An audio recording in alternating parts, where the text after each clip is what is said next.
How are you doing today? Um, if you haven't heard from me in the last couple of days, there's a reason for that. I bought a new computer and I am having some technical difficulties with it, with the sound. And I'm going to make a quick video here today. And the commentary I'm going to do, if it goes well enough, is consider just another awesome, hard hitting viewpoint by yours truly. So, look at it that way. And if the audio is shit, I would just go ahead and delete this, and maybe in the next day or two, I'll be back. Hopefully, this session will work. So, anyway, is this is the new computer I'm working with. And as I said, if it doesn't, this computer fails me in this commentary, I'm just going to have to go back to the store and have this sorted out. But the picture resolution looks better, but hey. But anyway, I do want to talk about a subject that's considered not very sexy, and that's called turn limits. And just and even on partisan lines, the turn limits. Whenever I engage in a conversation over the years about it, they'll be like, "Well, that's just a Republican talking point."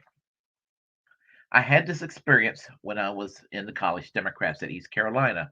And I used to tell, and I was like the most left wing person in the college Democrats, uh, hands down. I was their token Marxist. Okay, not literally a Marxist, but you know what I mean. The thing about it is that I would say, I think the Republicans have some pretty shitty policies. The one thing they're campaigning on that that I do agree with is term limits. I like the idea of term limits. Back then, this is early 1990s, Republicans have been out of Congress as a majority since the 1950s. So it was, of course, they were for term limits because they wanted an advantage. They truly wanted an advantage when it comes to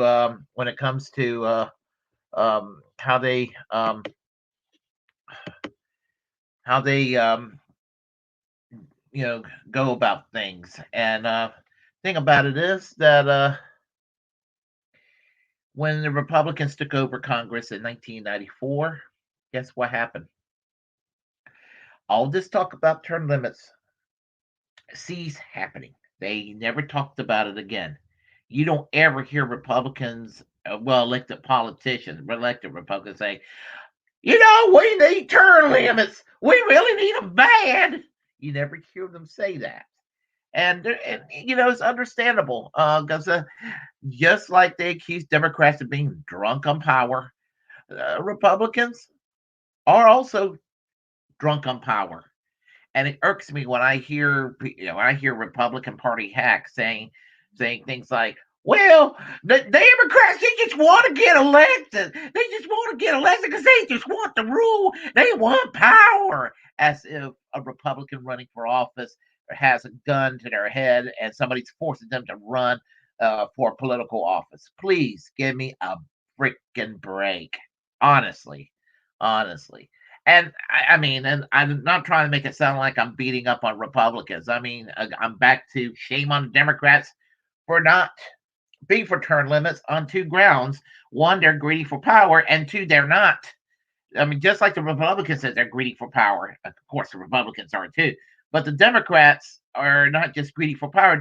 They're also they also don't realize what running for office term limits could mean when they're because they're going to be out of power again. It's almost a foregone conclusion that the Republicans are going to retake the U.S. House and the U.S. Senate in next year's election, the midterms. It's not what I want, um, but it's inevitable because the Democrats they promise all kinds of things, but once they're governing, they don't govern competently, and they don't deliver what they promise. And then they go and get mad that nobody or that they got abandoned during the next election cycle. And the thing about it is, um, Democrats should favor term limits, whether you're a progressive Democrat or a corporate Democrat, because it keeps everything competitive.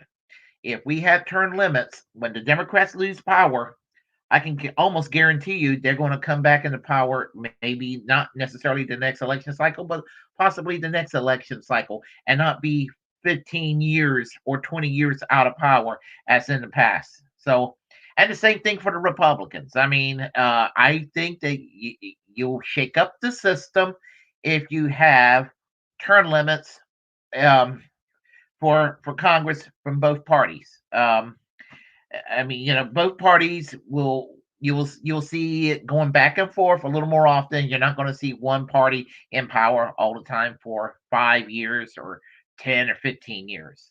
Um, I think that the U.S. House of Representatives should have term limits of 3 2-year terms. In other words, once they get elected, they can serve 3 terms as a U.S. congressman or U.S. congresswoman, and then they step down. I think that's more than fair. For the U.S. Senate, I think they should have 2 6-year terms in the Senate. Um, and once they serve their 2 terms, is goodbye, bye bye, see ya. And they should be banned from lobbying, and there should be things put in place where the the corruption can be in serious decline. Um, Now, the U.S. federal court systems, the U.S. Supreme Court primarily, and some of the other lower federal courts, has become a partisan pissing contest between the two parties. Whether it's the SJWs on the liberal left or the Christian right on the Republican side. Here's the thing: you do not want diehards and hardcore ideologues, and this is weird coming from me saying this, but you don't want diehard ideologues always controlling the agenda from either side. You got to have a balance, and the best thing to do is to enact term limits for the U.S. Supreme Court, and by doing that, and lower federal courts too, by doing that, um, it, the courts will be less partisan, and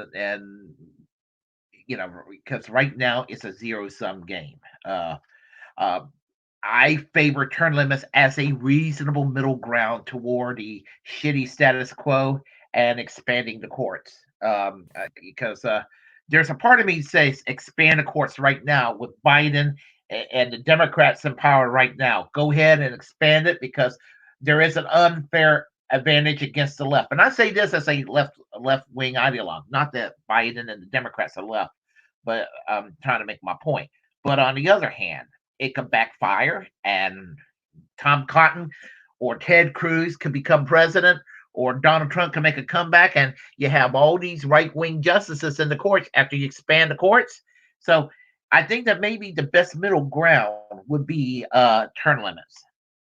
And I think also, because I am so hooked on independent politics, I think also having term limits, especially in the U.S. House and the U.S. Senate, since we already have a two a 2 term limit for the presidency already, I think that the best way to break up the two-party system is to have term limits, because it'll open the door for a third party choice, an independent, a libertarian, a Green Party member, a socialist, even heavens forbid, even the Constitutional Party. I'm just saying that it will open up the system for alternative political parties, and for a nation where we pride ourselves on individuality, what a freaking shame it is that we're stuck with dog shit and cat shit every 2 years. So it's just some food for thought. Now, I'd like to conclude this video here with this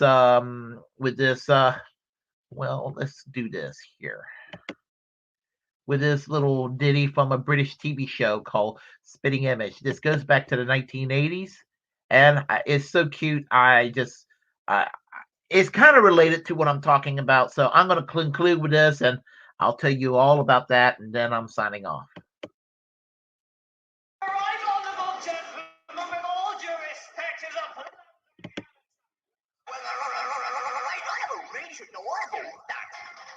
Ever has a leader of the the right honourable gentleman is with all fit to hold the position he does. Quite frankly, and with all due respect, can I just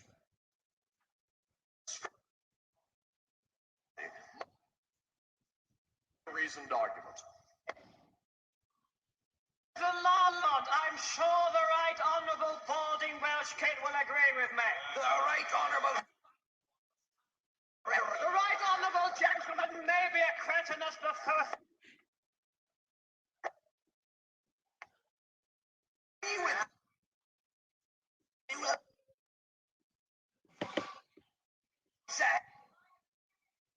With the right honourable little prat. Their choice. If party or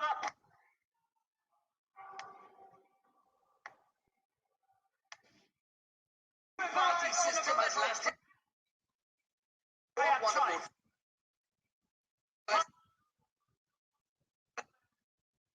The two-idiot system is here to stay. Well, I think you'll find that the Alliance is perfectly well equipped to join. Okay. Ha ha ha ha. If that's not funny, I don't know what is. Now, let me explain that to you. And I'm going to do this here just in case there's a sound that creeps up. And that was from Spitting Image. That's from the 1980s. So it's a BBC comedy. I think it's still back. I think it's actually back on the air. But it's a British comedy about the political systems and the political culture in the UK. It does touch on America a little bit, but what they do on the show is they make fun, and they're pretty equal opportunity about making fun of everyone. And that goes back to the 1980s when Margaret Thatcher was the Prime Minister of Great Britain, and Neil Kinnock was the leader of the opposition, the Labour Party in the House of Commons, and they were arguing over things about I mean, it was a fictitious argument about allowing more than two parties in the system. Of course, Great Britain is predominantly a two-party system the way it is here in the United States. However, it is not impossible to break the two-party system in the UK. And the thing about it is, there are, I mean, the British Labour Party is obviously the center left, the socialists or the social democrats. The conservative is the center right, nicknamed the Tories. You have the Liberal Democrats, which is the most useless political party you can imagine in the UK. They're not quite Tory, they're not quite Labour. They're like a minor party version of what the Democrats are as a major party here. A wishy-washy party that doesn't stand for anything. Then you have the Scottish National Party, which stands for Scottish Independence. You have Plaid Cymru, which stands for independence from in Wales. You have the Green Party of England in Wales. You have the United Kingdom Independence Party, which is sort of like a paleo conservative party. Some libertarians kind of lean toward them in the UK. You got the Social Democratic and Labour Party in Northern Ireland, which is kind of like the Labour Party, but they're concerned with more local autonomy, and it's sort of a way to it's for people who would vote Labour, but they want their own voice in the House of Commons. So there's the SDLP, and then there's the Democratic Unionist Party, which is a right wing party, sort of like the equivalent of the religious right here in the United States, but as a political party from Northern Ireland, predominantly Protestant, very anti-Catholic, very very anti-gay, very very anti-leftist. So that's pretty much the bulk of the makeup in UK. Although there are other parties in there in the system, and some of them are in the House of Commons, and some of them are not. You have a plethora, a lot of political parties that exist over there. So it's not impossible to break through the two-party system in Britain. I basically, actually, it's more like a two and a half party system. And if we were to have a third party or a fourth party, even if it's one or two people in there, it would certainly be better than what we have right now. So, as I say, I come very to you very unapologetic rather about the need for term limits, and we need term limits yesterday. If you like what you heard, press like and comment. If you disagree with us, fine. We'll have a conversation. Share the content on this channel. As the First Amendment absolutist, it's my duty to inform you to create your own platform and utilize it because we are, in fact, the ruck breakers of our time. Also, feel free to subscribe to this channel, hit that notification bell. And once again, I am American social democracy.